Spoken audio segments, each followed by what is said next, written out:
Thank goodness we sent out some wonderful National Guard. ღმერთს მადლობა, ლოს-ანჯელესში შესანიშნავი ეროვნული გვარდია გაუგზავნით. ეს დროულად გავაკეთეთ და ისინი ნამდვილად გვეხმარებიან იმ პრობლემების აღმოფხვაში, რომელიც ადგილზეა.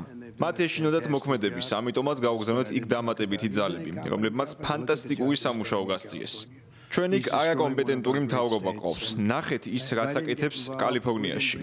ის ანადგურებს ჩვენს ერთ-ერთ უდიადეს შტატს. იგივე აკეთებს შტატისთვის, რაც ბაიდენმა გააკეთა ქვეყნისთვის.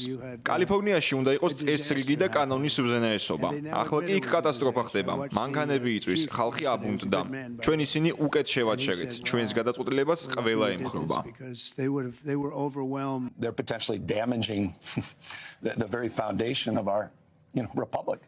The democracy. თვალს ვადევნებთ ავტორიტარულ ტენდენციებს ადმინისტრაციაში. დემოკრატია ბალანსშია, პრეზიდენტი კი ატყუებს ადამიანებს. სინამდვილეში ამ ყველაფრის სპონსორია. მას ტელეფონითაც ვესაუბრე და მას არაფერი უხსენებია ეროვნულ გვარდიაზე.